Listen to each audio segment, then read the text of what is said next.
Alright, and welcome to yet another episode of the Women's Cricket Podcast. It's episode 23, and like always, a place where we talk about all things women's cricket. We're rightfully joined by Neha Shetty.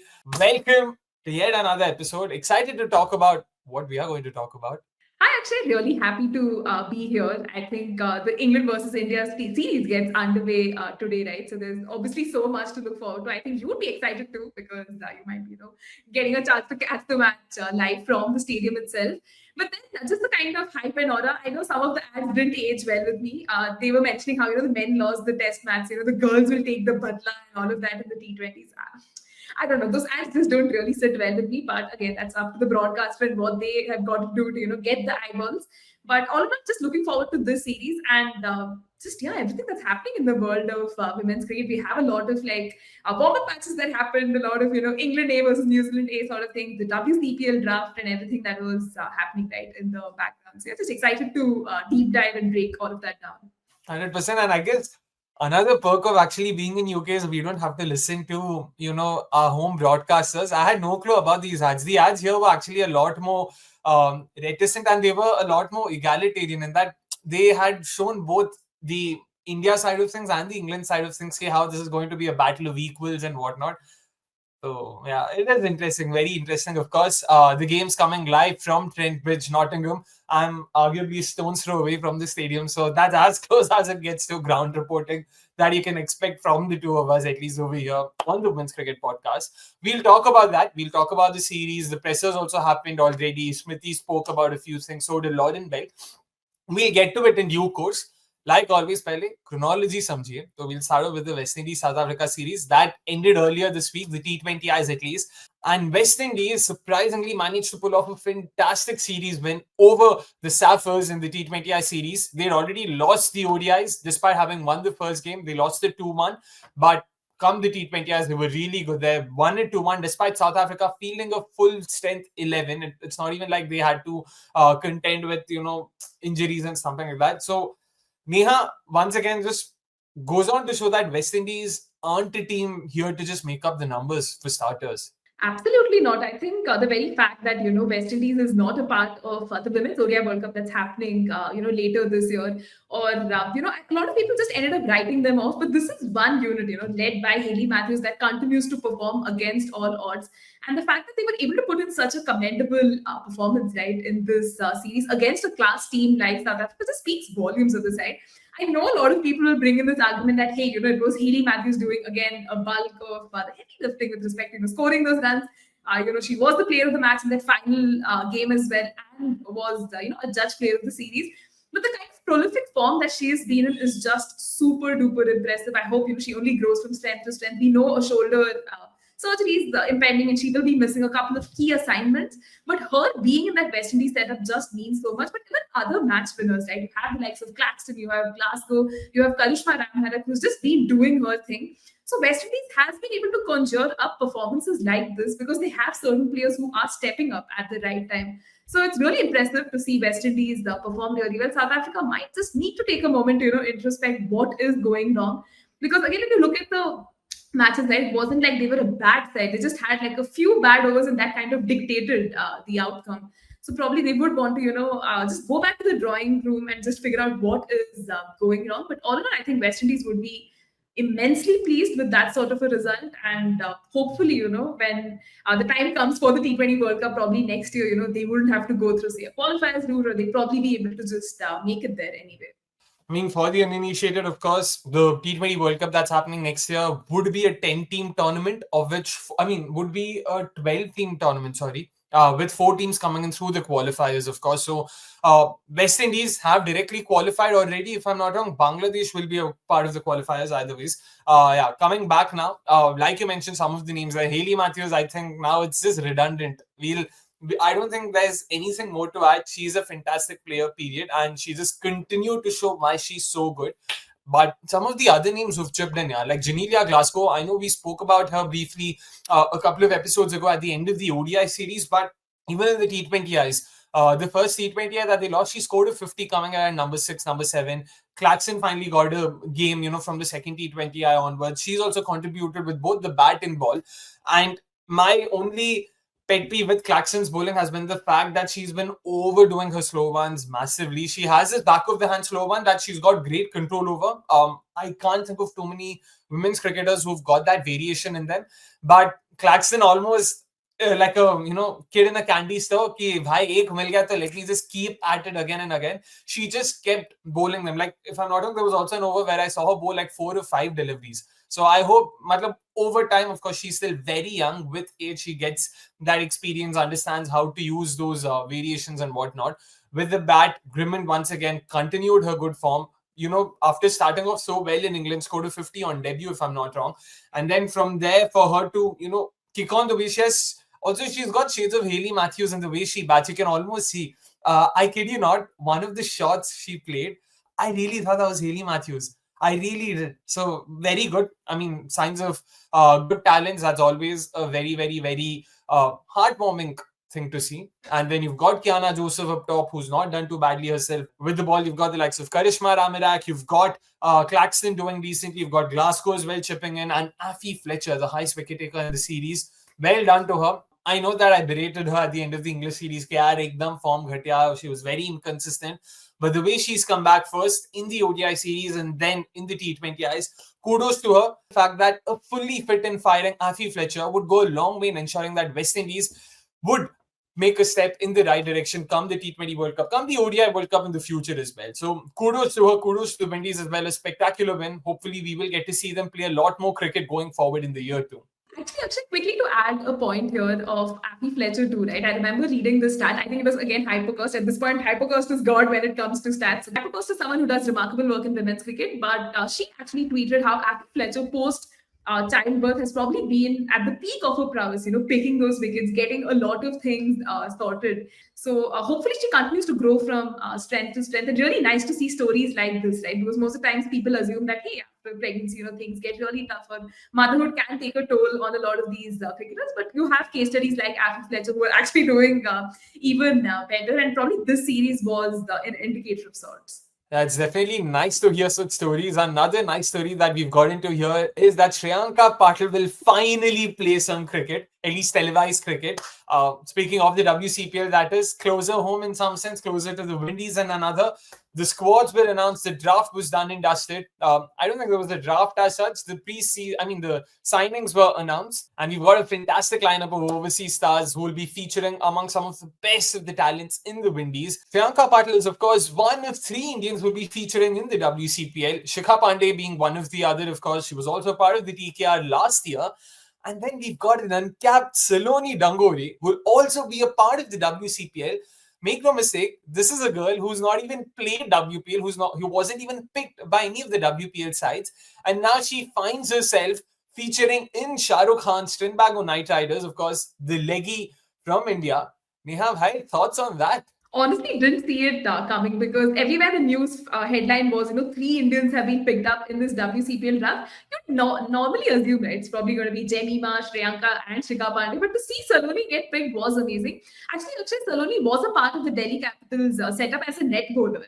Didn't really come to the limelight as much, but then probably the management just saw the TKR management must have seen some sort of potential to pick her. So really excited for her because domestic maybe we haven't heard so much about her. We just know she's a leggy, does her thing. But yeah, I think exciting times for this youngster. 100% exciting times. And with TKR as well, we know that there's a very strong Delhi connect. Last season, we saw Shikha, Jenny, Jess Jonathan, all 3 ply their trade for the Knight Riders. This season as well, Jess and Shikha both will be a part of this side, along with the likes of course, Lizelle, who will be playing her inaugural WCPL this season, like the squad suggests. So let's start off with the TKR. You've got Deandra Doughton captaining them. You've got the likes of Shabika Ghaznavi, Rashida Williams, Jazara Claxton, who's already been a part of the TKR side, along with, of course, Glasgow and Zaida James. And the likes of Jess Jonathan, Lizelle, Shikha Pandey, and the Rispin of Saloni Dangori. Seems like a pretty good side right now, Neha. Absolutely. I mean, on paper, this looks like such a formidable unit, right? The moment you have Deandra Doughton in your setup, rest assured, that the batting side of things are sorted. Even just the rest of the names, Lizelle Lee, someone I will absolutely back to the hill.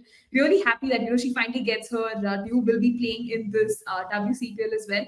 Shikha Pandey again is the name I was a little happy and kind of surprised too because in WBPL we saw no takers for her, but WCPL is probably that's sort of a happy hunting ground for her, so she continues to get her due.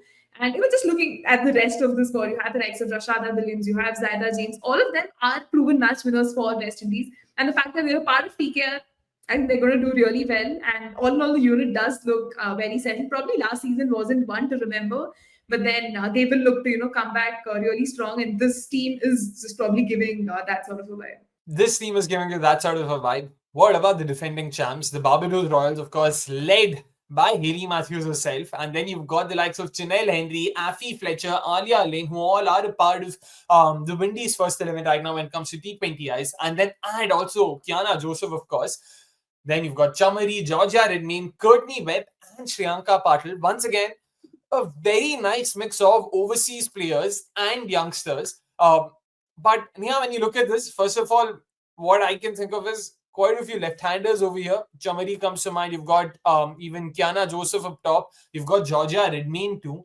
Nisha, thoughts on what this side is looking like? Yeah, I mean, Barbados Royals, again, a great side, defending champs, right? This time, again, coming in to sort of make that impact. Again, Hayley Matthews, proven match winner. You'd obviously, back her to continue doing her things. But even the other names in the sides, you have the likes of Chanel Henry, you have Affie Fletcher, you have Alia Aline. All of them, again, are names that you would associate with success, right? The likes of even Kiana Joseph, someone who constantly comes under the scanner for her technique by a certain Akshay, is going to probably prove all of her naysayers wrong. You have Chamari Attappattu. I think this was a name we were talking about even during the WBBL draft. Hasn't had great numbers lately. It's just a few performances here and there. But then the management, Barbados Royals, continues to believe in her. And just seeing Shreyanka's name there, I think a lot of us Indian fans will probably heave a sigh of relief. We haven't seen the girl in action since October 2024. It's just beyond bizarre as to what sort of an injury it is, what is the extent of the rehabilitation and all of that. So probably the WCPL will be a good place for her to start. Probably the first Indian, right, to ever have played this league. So it's going to be a massive moment for her to again, come back. Here, so excited in that sense. But Barbados Royals obviously, gives you that sort of a vibe of again being a very formidable, strong unit. WCPL, the one issue is the matches, right? It's very like far and few, so you can't really make a lot of judgments from just the match. I think Lauren Winfield Hill also had spoken about this in one of her, wisdom podcasts that yeah, man, the WCPL, the window is just really small. The players are just not playing for like such long periods that it gets a little tricky. So hopefully, whatever match experience they get, they're able to make the most of it. But Barbados Royals will really, pride themselves in coming in as defending champs and hopefully replicating it. Yeah, it's definitely a different kind of a challenge over there because each side plays 4 games twice against the other two, and it is like a 10-day short window, so you don't really get the opportunity to gel with your teammates, to understand what your team vision is or the style of play that you want. Like all of these things can happen only when the tournaments are slightly more long drawn, across a month or so. So that is a very different challenge, and I guess that just adds to the way the game is played. Of course, the Caribbean flavor, the way they love to play cricket, just enjoy and celebrate the sport for what it is. So that's something we will be looking forward to. Last but not the least, the Guyana Amazon Warriors, captained by the OG Stefani Taylor. You've got Ashwini Munisar, you've got Cherry Ann Fraser, you've also got Karishma Ramirak. Interesting picks. And then when you look at some of the overseas picks they've got Shabnam Ismail. She's been a part of the side for the last 3-4 seasons, if I'm not wrong, since the inception of the tournament. She's been with them in 2022. You've got Lauren Winfield Hill once again coming back to the side. And this time they've gone for Laura Harris and Madeline Penna. Interesting names there, Neha. What are your thoughts? Because Sophie Devine to Laura Harris, first interesting pick that itself. And then Madeline Penna, once again, I don't think anyone saw that coming here. Absolutely not, Akshay. This is the one team on paper that is very left field, right? Probably they were looking for certain options, didn't work out, and they kind of went for the others. Again, no disrespect to the players chosen. Lauren Whitfield Hill was someone I think we were talking about very late, recently about her probably being past her prime and all that. Still is a very regular player in the domestic side of things. But seeing her here is, again, quite amazing. Has played the league before, so probably that sort of thing works for her. Laura Harris, too, again, a very interesting shout. I think on her day, she can really decimate bowling attacks. Kind of excited to see her. But Madeline Penna really didn't expect that. Again, probably, the management just saw something in her and they kind of, wanted to just go all out on her.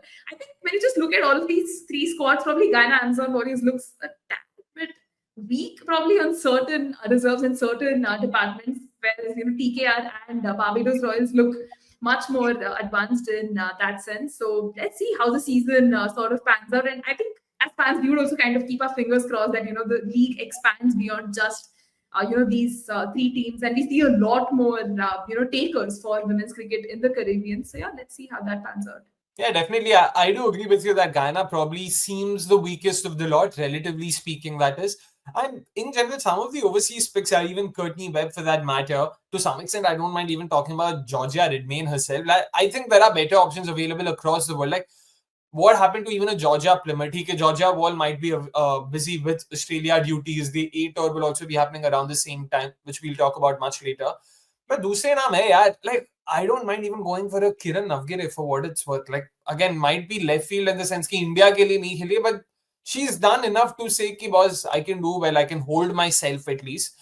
So interesting picks these, or even from England, I'm trying to think who, Tammy Beaumont maybe, I don't know if that's something they would want to look at.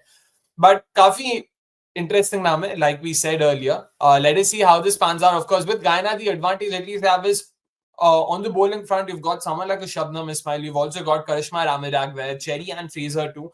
So that definitely adds. Ashwini Munisar, before I forget.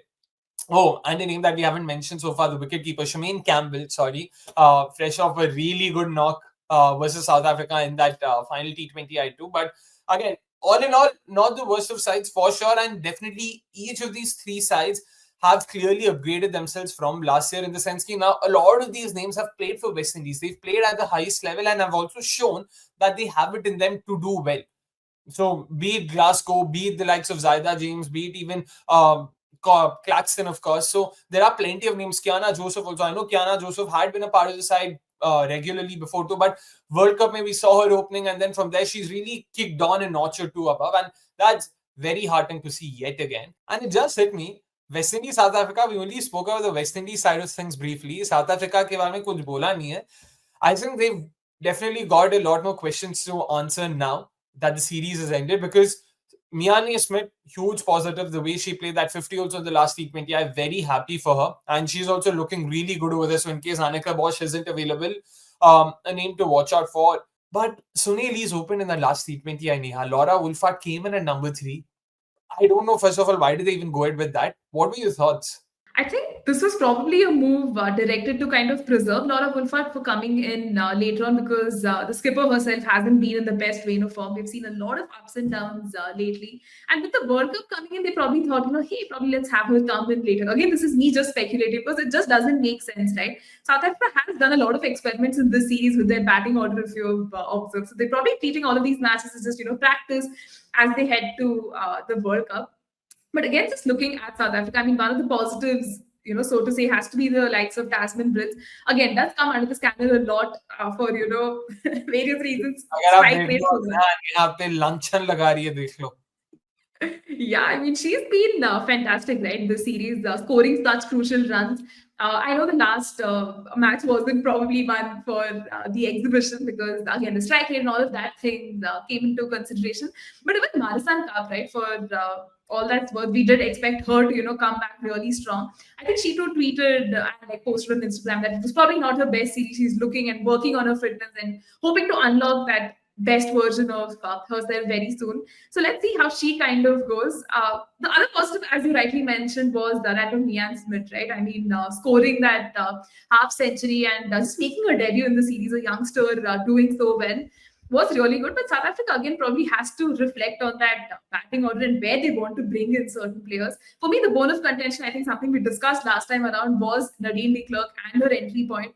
If you're using her as a designated finisher, but the rest of your batting is just not performing, I don't know, the finisher, okay, what's the whole point of it, right? So this has definitely opened a Pandora's box worth of problems for South Africa. Hopefully they can figure it as the World Cup comes closer, because when you look on paper, you can easily pick a playing 11. It's not like there's a shortage of players or there's like a deficit in talent, right? It's about how you manage those resources. And right now, Laura Wolfart looks a little like, mentally checked out. You don't want this sort of a situation when they're heading into the World Cup. I hope this is some sort of a wake-up call for for South Africa, and just keeping my fingers crossed that they're able to take some lessons from here.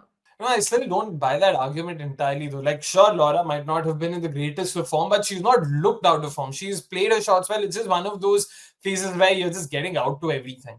And on top of that, yeah, Laura, आपकी main player hai. You can't drop her. I know, Mitch, now you can't necessarily call it drop because number three is also an equally important spot. But why do you have to bother fixing that? It is a position where she's thrived. You just have to let her be over there. Give her some time. Conditions be alag. It's not like she's played in West Indies way too often. So give her some time. Man, it could be a bunch of different things. And the fact that they tried so many names, man, like Anity Dirksen, for instance, was dropped for the last game, which I, to be honest, wasn't entirely on board with. They tried Karabo Miso too. Bowling, maybe you saw Ayabhonga Kaka not playing one of the games. You saw Tumi Sekakune not entirely being a part of the series. Shanga se ODIs mein acha kya tha. Number 3 pe batting kara rahe the. T20s mein we didn't really see her over there. Malaba has been a bit of a whatever shot. She's been a part of the side. She won't be going out, but you would expect more from her. Klubi wasn't a part of the last couple of T20Is, as far as memory serves me right. And you've got someone like Chloe Trayon who's not taken up the responsibility, at least the ways that they would have wanted her to with the ball, especially. So clearly a lot of questions to answer. And like we discussed earlier as well, this was probably a couple of episodes ago, where the 11 looks more or less settled in that they know who are the names who will be a part of the side. Now it's all about giving them game time, and that's where even more so, and this is the case even more so with the bowlers, because batting, you still know that they've got all their batting options stacked up. You've got experience, you've got a good amount of aggression, you've also got nice technique across multiple batters over there who can handle difficult conditions and all of it. You've got finishers to lower down the order. It's the bowlers where once again on paper it might seem like they've got a slow left armer, they've got an off spinner, they've got a couple of new ball bowlers, they've got an all phase hit bowler. It looks like on paper it looks like they've ticked all the boxes, but that's all there is to it. It just looks like one of those lineups ki haan bhai ye hai ye hai ye hai ye jo hai chahiye, they've taken it, but cohesively they've not yet played together as a unit, and that's what's missing there. So they will be hoping that they are able to correct these errors. Unfortunately, as things stand, they don't play a lot of ODIs till the beginning of the World Cup, which is what in 3 months' time. So let's hope that they get some game time too, and importantly, they also properly press the pedal, because it is important that we see a clinically performing South African side for the World Cup to also be a grand event. So that's that from the West Indies South Africa series. We spoke about the WCPL squads. Just one last bit. I know we're just going back and forth, but WCPL, Neha, once again, let's just predict highest run scorer, highest wicket taker, and winner. Maza aega, because this time we actually have quite a few names that we've seen closely in the last 12 months or so. So it'll be even more interesting. So yeah, what are your thoughts? Yeah, actually, I mean, this is an interesting one, predictions, because more often than not, I think I just get it so badly wrong. But, anyways, let's just do it for the sake of it. For the winners, I think I really put my money on Barbados Royals, because as a unit, I just feel they are really up there. They can probably kind of replicate the heroics of last season as well. Even TKR, for that matter, on paper again look like a great side, but for me, I think it has to be Barbados Royals. With respect to highest run getter, I think my safest bet would be Hayley Matthews. Time and again, we've seen how she does well even the past season, right? I remember her just scoring runs, just scoring runs at will. So really excited to see how she goes. But for the wicket takers, it's again probably going to be a tough one.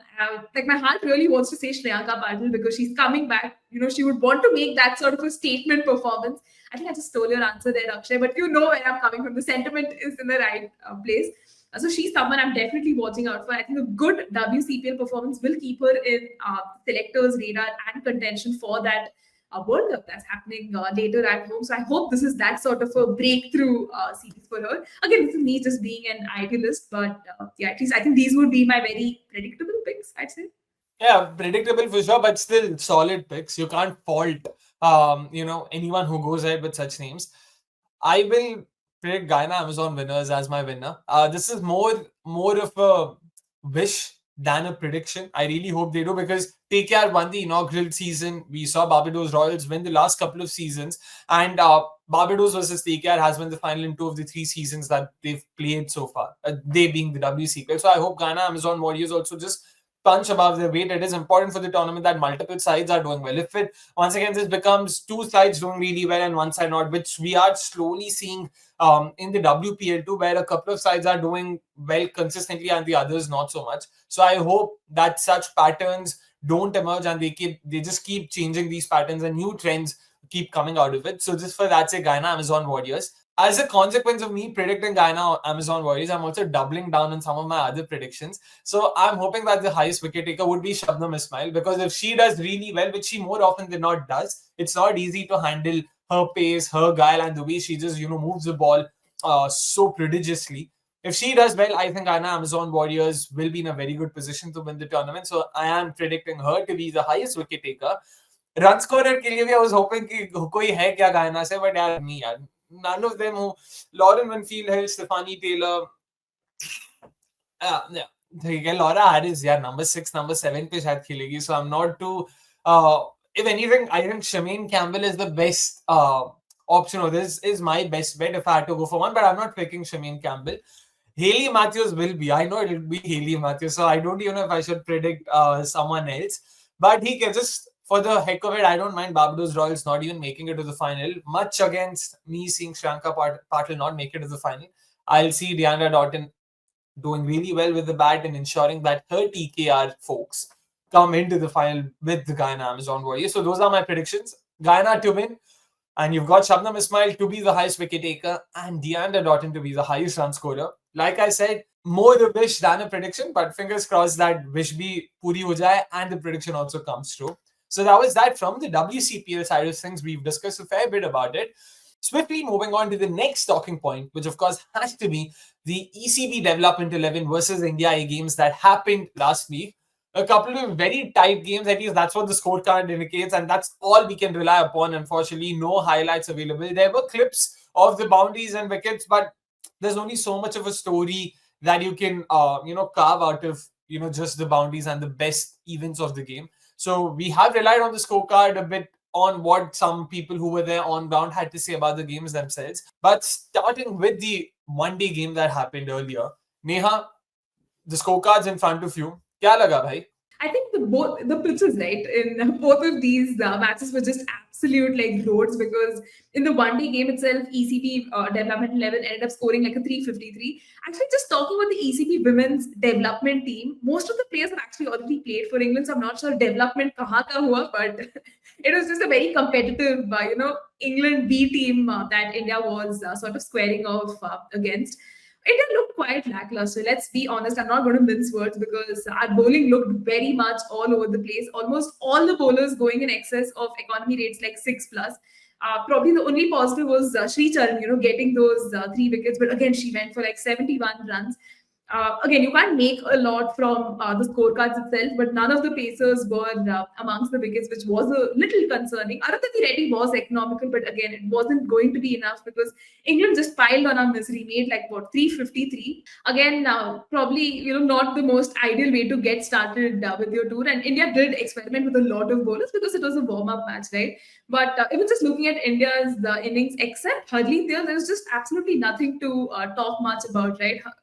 Harmanpreet Kaur did play, captain's knock, so to say, but then I think we all saw that run out, right, with Jemima, and a little bit of a criticism there about what was Harmanpreet Kaur doing, where was the communication and all of that. But just a lot of things didn't work out. I mean, India did eventually end up losing by just 18 runs, but the loss felt very heavy, and this is not how you'd ideally want to get your tour started, right? Again, taking into account this is a team that has been in BCCI Center of Excellence here in Bengaluru, training for almost 25 days, going through a lot of match simulations and your batting practice, bowling practice, fielding practice, but it just didn't seem like a team that turned up on that day. So that 18-run loss definitely hurts. And a lot of pleasing signs as well. I think you would also agree with me that we had Smriti and Shafali open. That bit surprised not to see Pratika, because she's been in the India scheme of things for the longest time, right, in ODIs. But then clearly the team management probably wanting to experiment, they've given Pratika that assurance that you will be used for the series that's happening later. So a lot of interesting calls in that regard. And India would definitely be hurting from this loss specifically. Probably we can talk about the T20 game after this one. Yeah. Yeah, a lot of names mentioned, and once again, the way the first innings panned out, of course, with the ECB development 11, that opening partnership, yeah, those का the opening partnership बना दिया उन लोगों ने, and it seemed like they're going to just finish the innings without losing any wickets, man. That's how bad it was. And that's why, like, what it was 190 odd, if memory serves me right, before Sri Charni finally broke in. And then you saw Maya Boucher just being retired out or retired not out after finishing her ton.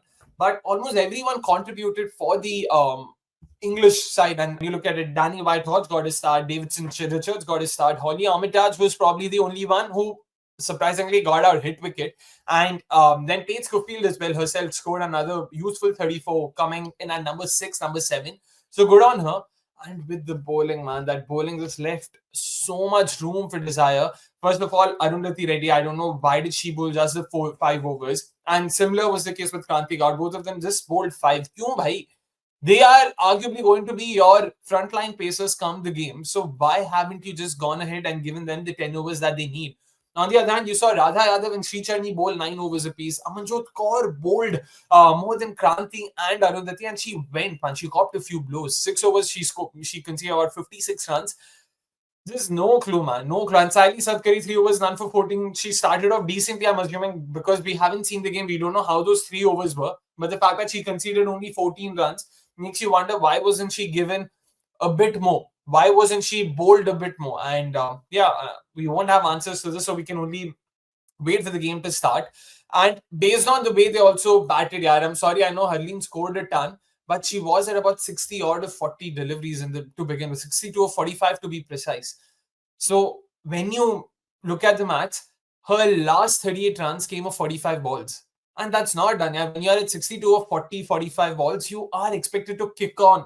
You are expected to, just go up a gear or two and then accelerate as much as possible, even if it means that you get out in the process. But wasn't the case that it once, and this is something we've always spoken about Harleen Deol, the fact that she seems like someone who doesn't have those gears. She's a great anchor. She's someone who can probably even rotate strike, but she's not someone you can rely upon to get those boundaries when necessary. And that could be a bit concerning. Yastika Bhatia was also given a go, did not really do much. Harmanpreet Kaur, fantastic 50 for her. Lower down, Amanjot Kaur, she was someone who really impressed me. Once again, we don't know kaisa tha knock, but 43 of 32, 6 boundaries as well, which means she also rotated the strike decently. Healthy signs those, and given the fact that Amanjot Kaur bowled a fair bit too, so that means that Team India might be looking at Amanjot Kaur seriously as someone who can bat at number 7 and can also chip in with a few overs. So it'll be interesting to see what sort of an 11 will Team India go ahead with come the one-day series, which of course starts much later. Speaking about the T20 game itself, I'll probably start off over here. Let's just have the scorecard out first. There you go. It was England who batted first yet again, and we saw another instance of multiple top order batters for them getting starts. You saw Holly Armitage, who got a brilliant 48, and then you saw someone like Amaya Boucher, 35, Bryony Smith with a brilliant 50 herself, 62 of 33. Emma Lamb also got off to a start, did not really kick on from that, but all in all, a brilliant innings for them because 194 is what they ended up with. Sri Charni 2 overs 31, Amanjot got 4 overs 2 for 29. That was definitely the only saving grace for the Indian bowlers. Once again, she bowled 4 overs. She was one of only 3 bowlers who bowled their entire quota, the other two being Deepti Sharma and Radha Yadav. Once again, it just makes me think that Team India clearly are looking at Amanjot Kaur as someone who will be their third pacer. We spoke about this last week. Amanjot Kaur probably does not have it in her to be the third pacer, but clearly they are looking at it otherwise. Also, maybe because of the fact that Amanjot Kaur adds a lot of value with the bat.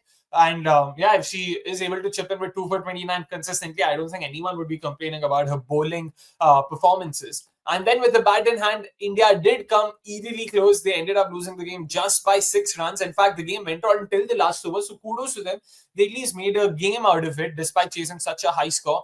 Smriti Mandana began very well, 47 of 28 for herself. Harmanpreet Kaur also chipped in with a very nice and attractive cameo. So did Richa Ghosh lower down. But no one really stayed through till the end. Something that's almost been a problem, that's plagued Team India for a while now. So I can only hope that, such problems are worked upon because once again, we need to remember the fact that this is an ECB development 11 we're talking about. They had none of their first 11 bowlers over here. Batting with of Italy, they had multiple batters who've played for England. I don't think any of these batters are also even a part of the English squad, that starts playing tonight. So given that, I hope India have just taken cognizance of the fact. Once again, it is a warm-up game, so India themselves might not be stressing too much or would not want to exert too much. They don't want to risk an injury or something like that. So I'll also cut them some slack over there. But hopefully they will do well. And yeah, with the T20 game, what did you make of it? Happy with some of the performances you saw? Yeah, I mean, coming to the T20 game, I think you summed that up really well because, again, with the scorecard, there's only so much you can sort of decipher. Surprising call with Amanjot Kaur coming in at 3 there. Not sure what was the mindset because I think for the longest time that number 3 has been again, let's call it bone of contention. Would have ideally liked someone like Jenny come up there, but with Amanjot, again, India seems to be doing the whole, musical chairs sort of a scenario. I know India just lost by 6 runs, but again, this is a loss that's probably going to hurt a lot because there were again a lot of batters who got those starts were not able to convert. Shafali Verma obviously is one name we have to talk about because you'd expect, right, that she would be able to kind of convert her start given the fact that she has been chosen specifically for the T20 series. There's only so much Smriti Mandana can do every single time. So again, would have ideally liked her to also, kind of capitalize on the knock. But again, it's just a case of the batters getting their starts, not being able to convert. Because as you keep seeing the scorecard, you had Richa as well get that 37, but somewhere it just wasn't enough for me. Although you did mention that this is just a warm up game, India wouldn't be too worried.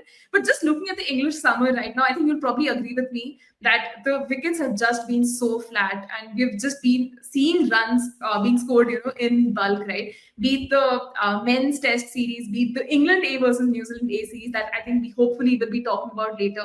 And I mean, just looking at the surfaces for this series, you're going to expect a lot of runs being scored because you're trying to cater to the audience. You're trying to, get as many runs to be scored, right? To make it more lucrative, attractive for your viewers. But if India is kind of struggling to chase targets down, it doesn't really set a good precedent. And ideally, you would want India to use all of these matches to build, right, for the T20 World Cup that's happening later. That's happening next year. So in that sense, I was a little apprehensive with certain decisions taken by the team management. I hope as the T20 series approaches, starting today, we will see India take much more tactically, sound decisions and not just, on the basis of maybe this player can be at number 3 and all of that. So hopefully we get some answers with this loss. Clearly was quite difficult to digest. And even just looking at India's bowling, right? These are going to be the options we're going to use in the series. But if you can't get the wickets of like an ECB developmental side, it just frightens me to see how they're going to probably fare against a full-fledged England side that at home can be very difficult customers, right? So just a lot of questions at this point. I know I sound very negative, but then that's pretty much how the two warm-up games, kind of made me feel. And interesting to point out that the England A versus New Zealand A series that's happening, right? That had a streaming at least somewhere. But this one, you have the Indian team that's playing, and why was there no stream available, right? Very shocked with that sort of a lackluster behavior to, I know this is still a warm up match, but quite disappointed in that regard. Did expect a little more from ECB considering they have their YouTube channel and they have a lot of other counties too, right, which would be open to streaming. So it just made it a very difficult viewing experience too. End of rant. Yeah, I mean, agree with all those points. Did not know that England Day versus New Zealand Day was being streamed, by the way. Have not had the chance to sort of look at it extensively. But with the Indian side, definitely, man, the questions regarding the bowling attack, that too, we just don't know at this point in time. In fact, a left field choice that I was discussing with, a fellow women's cricket fan was the fact that they could potentially, if they want, go with 3 spinners. So we were last week talking about how they cannot play Amanjot Kaur because Amanjot Kaur would have to be the third pacer, will have to bowl 4 overs. We don't know if that's possible. So Kranti and Arundhati will have to play at the very least, so that Amanjot can then be the third pacer. Matlab, all 3 will have to play. You cannot have Saili Sadgari or someone like that. And Deepti, along with Snehrana, or one of Snehrana / Radha Yadav / Sri Charni will play. Then I got to thinking, Snehrana is arguably the best bowler right now in this setup. She's been in good nick. Even in the warm-up game, she actually did pretty decently herself. What if they decide to go with 3 spinners and 2 pacers? Like, Amanjot Kaur can be your second pacer along with Arundhati Reddy. So Kranti Gaud can be replaced by say Radha Yadav, Sneha also holds on to her, spot, which means they'll have batting also till like number 10. I would say Sneha would come in at number 10, Deepti would be at 9, Radha at 8, something there and thereabouts. You've got Arundhati ready to. So I think that lends a lot of batting depth. I don't know how much of it will actually be useful because batting depth, ek baat hota hai, there's no point stacking your side with 11 batters if you don't have 5 good bowlers who can restrict the opposition to a par or under par score. So there's no, agar tum 240 chase karo, even 11 batters would probably not suffice. So that is the downside. But Neha, do you think that is potentially something they can consider? So basically, instead of Kranti, Arundhati, Amanjot, Deepti, and say Sneha, I'm saying replace Kranti with Radha Yadav. So go with 3 spinners. You'll get a bit more control. Arguably, they are your better options any which ways. And just Arundhati and Amanjot as your 2 pacers. Honestly, actually, I think I would probably buy into this philosophy as well, considering India's pace battery being that much of a concern. I think Arundhati and Amanjot are definitely front runners to kind of manage that pace department. And bringing in 3 spinners might actually work out well for India because Kranti seemed a little undercooked. We did see that in that warm-up game against Team Matlab. We saw the scorecard and we could decipher maybe that she's not probably in the best mix, and this is her first overseas tour, right? So probably, bringing in those 3 spinners in Sneha, who already has experience of playing in England, has been a proven customer, on the English search. She'd be a good pick. Deepti Sharma again comes from their experience, so I think she would again be there. For me, I think it'd be a toss-up between Radha Yadav and Sri Charani, because Sri Charani, kind of brings in that sort of a variety, and I think the English batters are not quite used to playing her. Radha Yadav on her not so good days, can get very predictable and can't maybe offer as much as we'd expect her. So probably go ahead with Sri Charani, see how the rest of the series pans out for her. Bring in Radha Yadav if needed. But a 3-pronged pace attack for India at this point may not be an ideal one. I mean, had Renuka been there, we'd probably not even be having this conversation because she'd be an instant starter. But this is probably another thing India could seriously consider.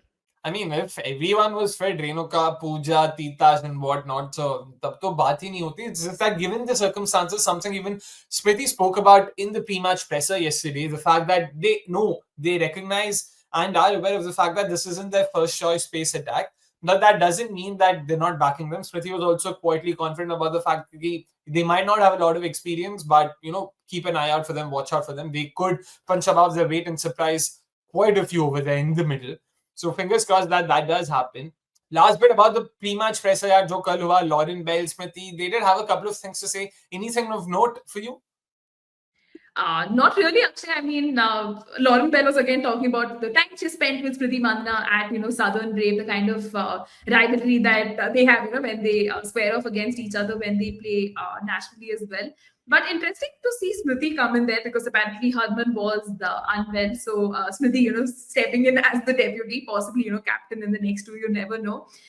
Again, you know how pressers are, right? It can get a tad bit boring because the same quintessential questions are asked, and the cricketers will give you probably the same sort of answers as well, and not a lot of deep dive into the kind of playing 11 and all of that. They still probably want to assess the conditions, see that last practice session and how that sort of pans out. So nothing of note, at least for me, but yeah.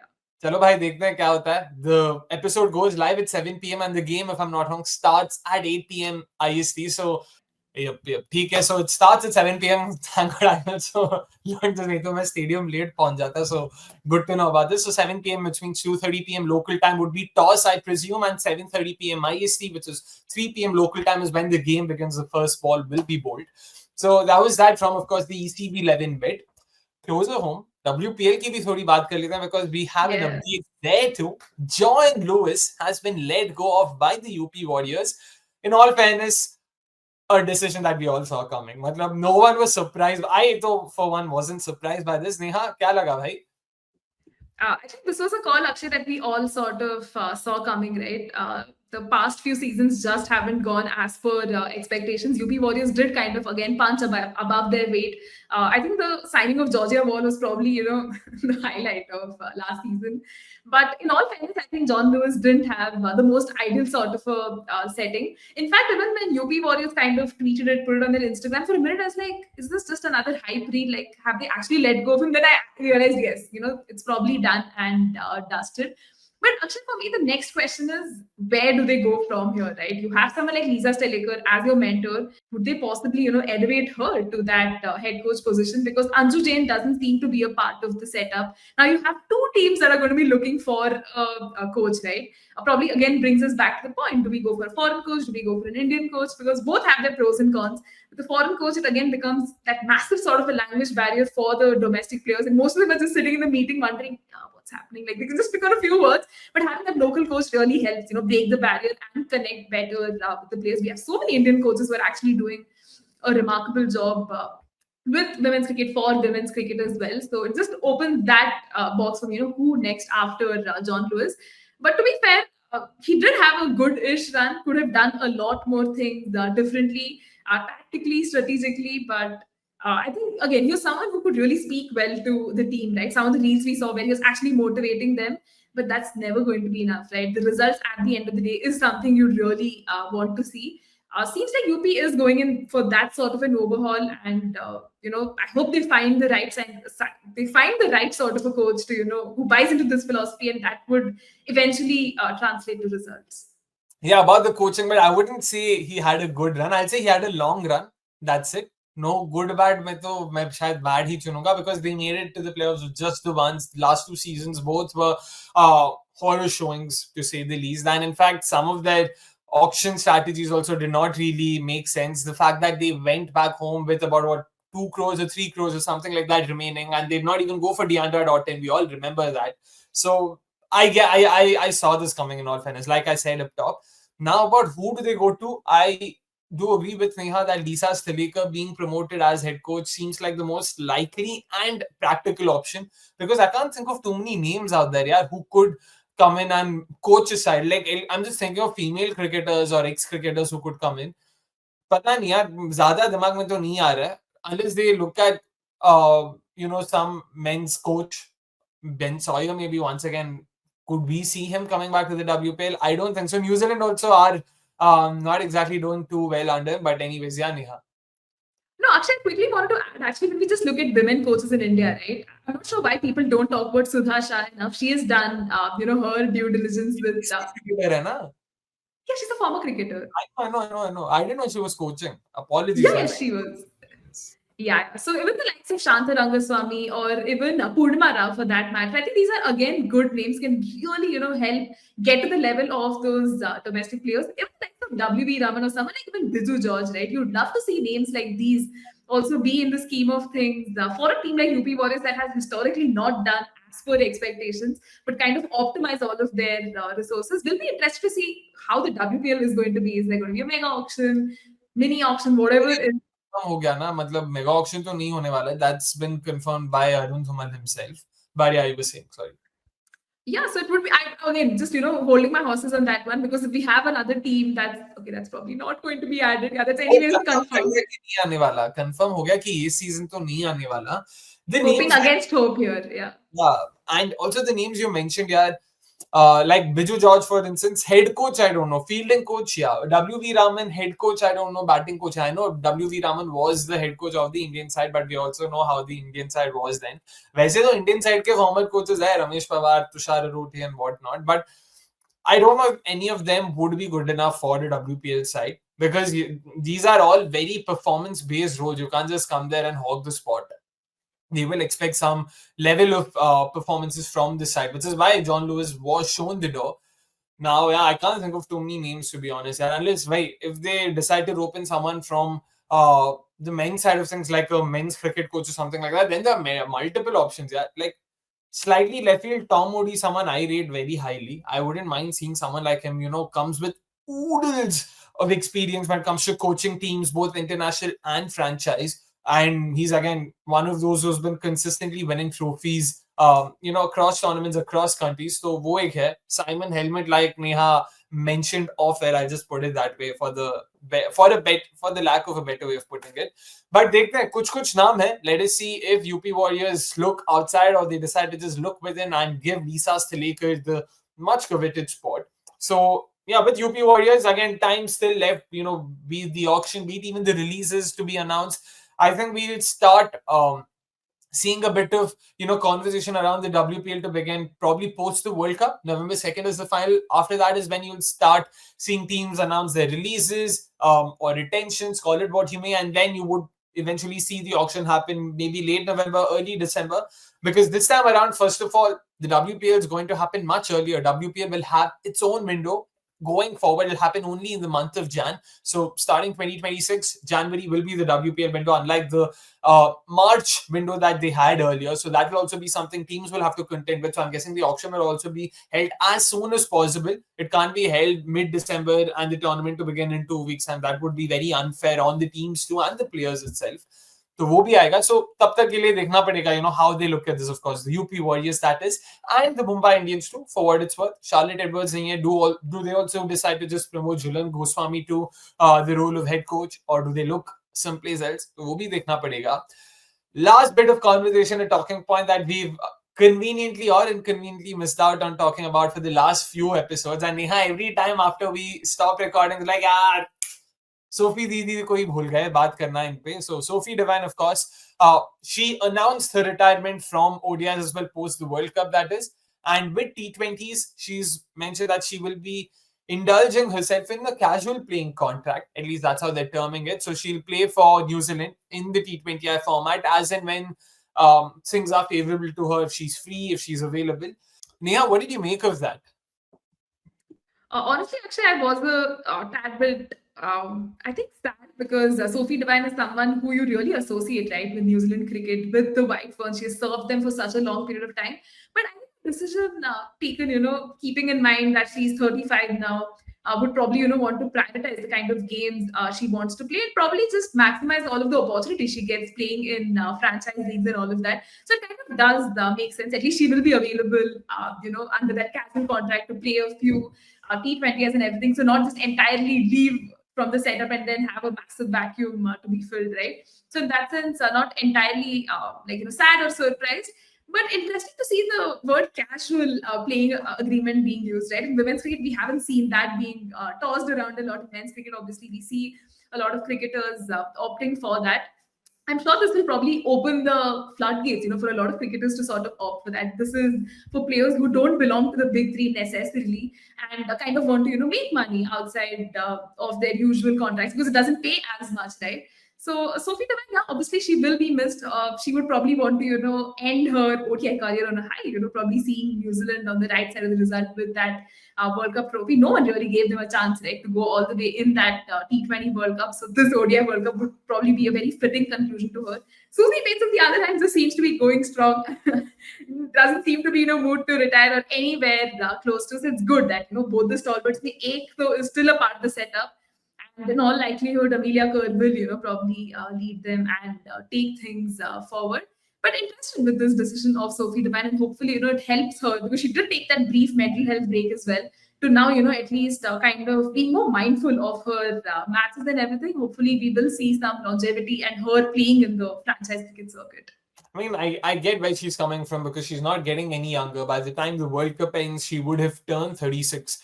And New Zealand also, we saw it on the men's side of things as well, right? They were one of the first boards to issue such casual playing contracts. Trent Bolt was, in fact, a pioneer when it comes to that, if I can use that word. Then you see someone like a David Miller too, in South Africa. He's not yet signed a full-fledged central contract. He's still negotiating with the Saffers, with the board, that is, to, sign a hybrid contract. That's something players are looking towards.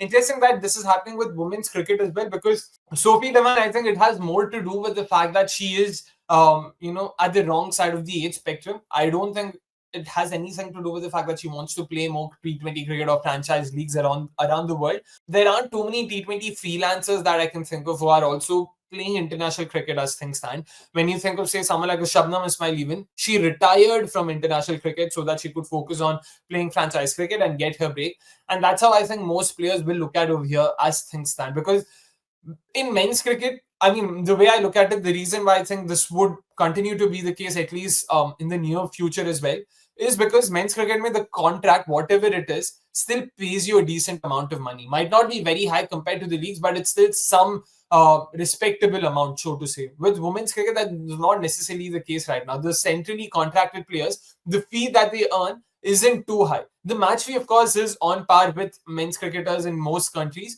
but the the retainer fee that they have, that they pay, that's hardly remotely close. Yeah, matlab, in India, we know it's what 10 crores or something like that, and with the women's team, it's about 1.5 crores. So there is a clear difference. So it makes sense for these players to just go and play a few franchise leagues, for a month or so, and then come back. They can also get more rest. They'll also be able to strike a balance between the personal and the professional.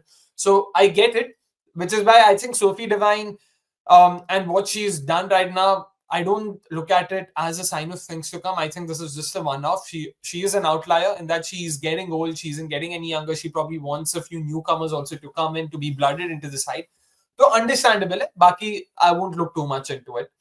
One last bit to discuss, of course, Australia A announced another series of India A. That'll happen in August. This is, of course, a part of an arrangement that they came up with last year. So for the next 3 years or so, 4 years from 2024, they will be playing series or tours continuously where India A will tour Australia A. And this time around, once again, it'll be a multi-format series. There'll be a 4-day game, there'll be a 50-over series, and there'll be a T20 series. Both the white ball series will be of 3 matches each. There you go. This is the schedule.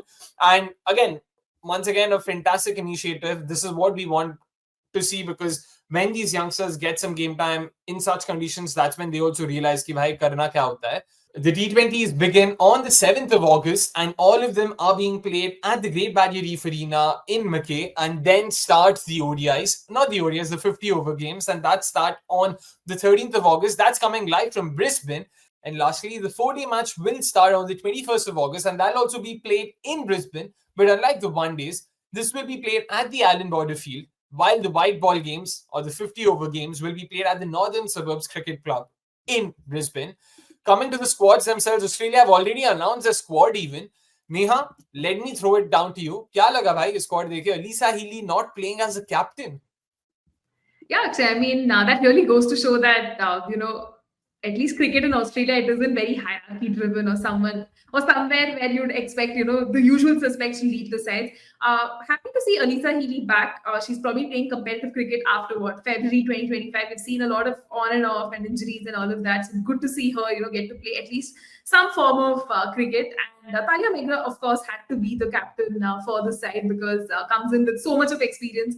Would be really raring to go, right? Just looking at the squad, which kind of bursts of like youth and a lot of experience in that regard. A lot of domestic names kind of make their presence here. Even Charlie Knott, right? The kind of performances that she had put in domestically, finally being rewarded and making her presence here. So a lot of interesting names. Excited to see how they sort of go. And if someone has followed the WBBL, you would see a lot of good performances from there too have been rewarded.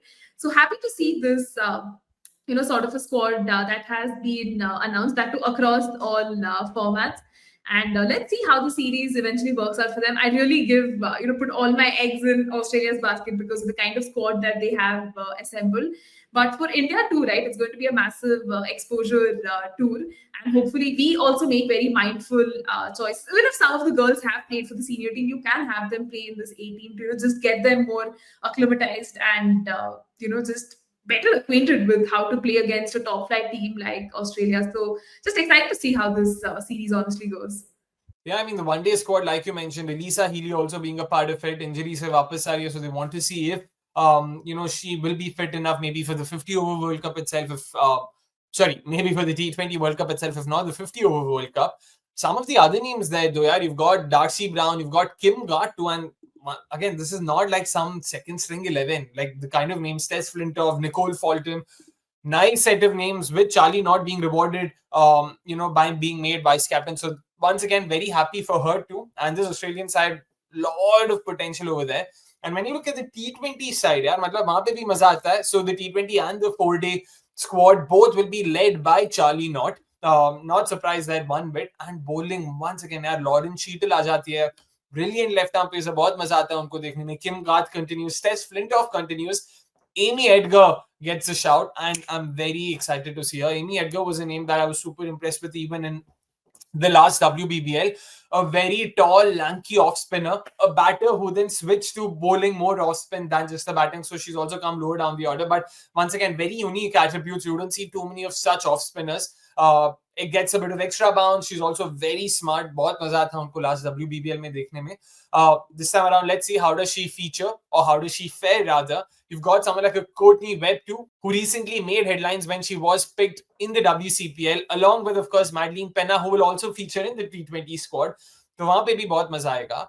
But from the India side of things, Neha, if you remember last year's tour, our biggest pet peeve was the fact कि यार किसको लेके गए हो भाई, मतलब काफी नाम तो ऐसे who aren't even a part of your first 11 setup, who aren't even in the fringes. What are you trying to do here? What objectives are you trying to fulfill? So this time around, with time on their hands and on our hands, how would you look at them and how would you pick the side? Like, what are some of the names that you think will have to go to Australia come what may?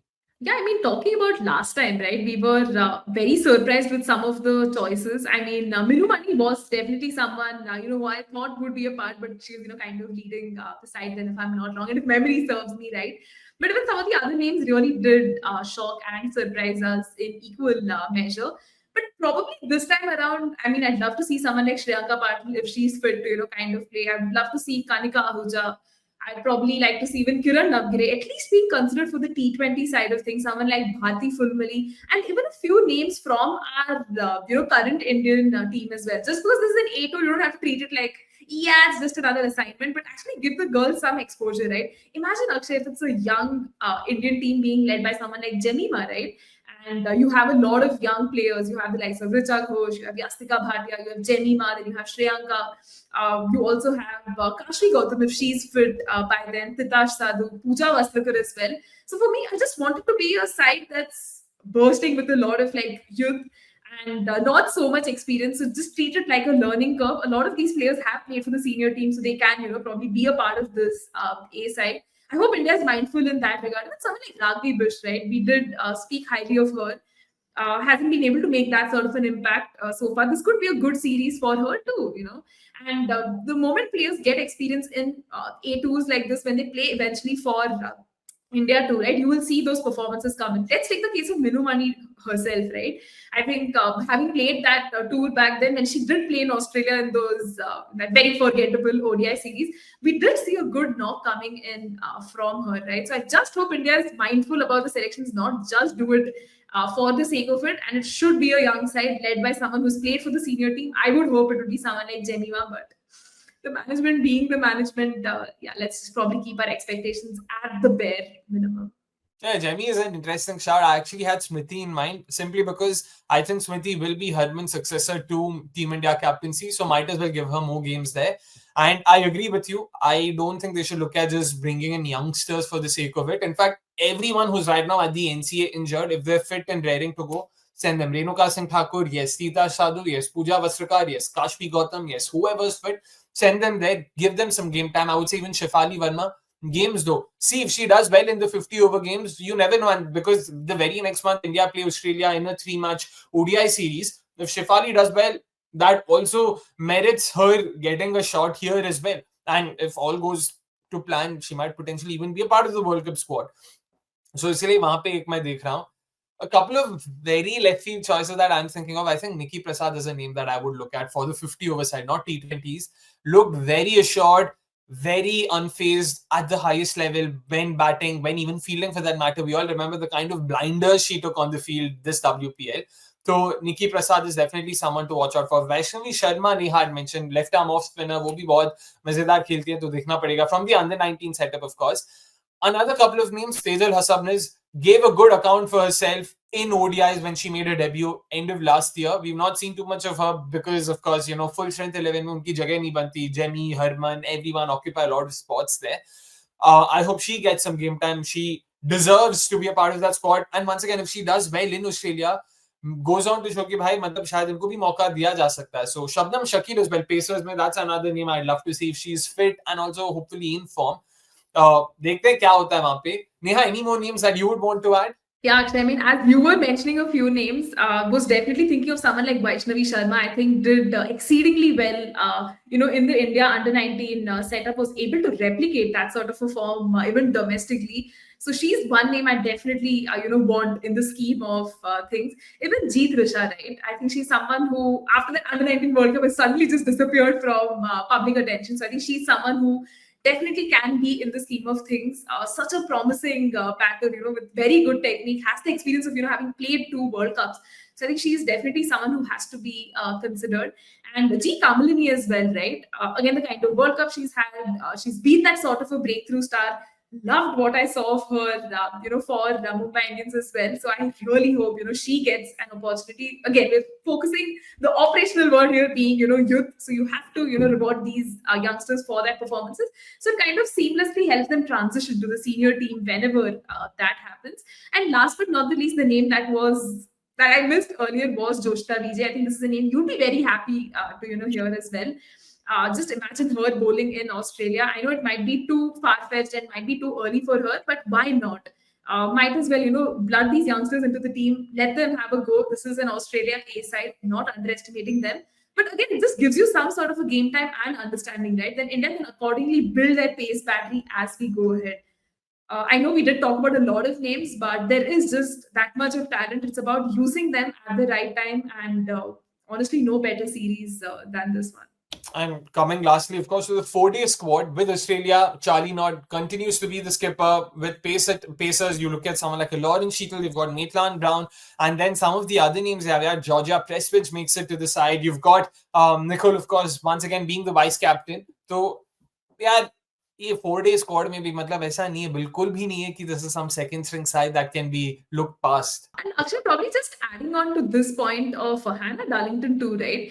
I mean, we remember during the pandemic, like she was so much in Australia's scheme of things, probably taking into account all the workload management, the injuries, and everything. I think Hannah Darlington is definitely one of the misses. I was surprised not to see her name across any of the squads. Has been doing reasonably well domestically. Has been a part of a lot of teams as well. So that is probably a tad bit surprising as to why she is not in contention. Yeah. And 4-day squad ke liye, from India to some of the names that I'm looking at, Shubha Satish, I really think she'd done well when she made her test debut a couple of years ago. Just that India haven't played too many tests since then. I hope she gets some game time over here. Some of the names that we already discussed. And I want to see if someone or batters from the domestic circuit are also rewarded, for their consistent performances. There are plenty of batters over there too. You mentioned Ragvi Bish. We've spoken about Tejal Hasabnish. Do they actually make it to the red ball side as well? वो भी देखना पड़ेगा. Neha, any names specifically for the red ball side? Actually, honestly, the one name that I just can't get enough of was Tanushree Sarkar. The way she performed in that senior women's, interzonal, challenger trophy, let's just call it that. I think she was just fascinating, right? She's able to score runs, was able to rake in those centuries. Like, yeah, it's just another day in office sort of a situation. Would love to see performances like that also being rewarded, right? Really excited to see if I hope she does get picked. I hope again the team management doesn't do the genius IQ move of selecting the same squad for all the three formats. You can make the most, take different players. This is the world's richest cricketing board, so you don't have to be very miserly or like cheap about it. Just take as many players as you can, use them across different formats, and just do well, man. That's honestly, as fans, what we want. And I hope there's some effort with respect to promotion and marketing of the series, which, I mean, obviously it's Cricket Australia, so we can expect something. अच्छा, India में मुझे लगा तुम ऐसा add वैड डालो. India ये वैसे Australia ये वुमेन्स. नेहा मतलब very idealist. But I think you get the point, right? There's just so many names. I hope India is very mindful. I repeat, mindful of their choices. Just take as many players as you can, mix and match across formats, but please do good. That's all. Anyways, that's that from this episode of the Women's Cricket Podcast. I think we've discussed about everything we wanted to discuss. So it is time for us to wrap up episode 23. Thank you so much for tuning in, like always. And of course, for the neutrals out there, unfortunately, we are Team India fans, so we will be rooting for them when the game begins. So fingers crossed for our sake and for other Team India fans' sake that Team India do make something out of the series. And for all the neutrals and England fans out there, best of luck firstly, and hopefully, fingers crossed, we get to see a fantastic series of 5 T20Is. Until then, take care. Bye-bye. Cricket! cricket, cricket.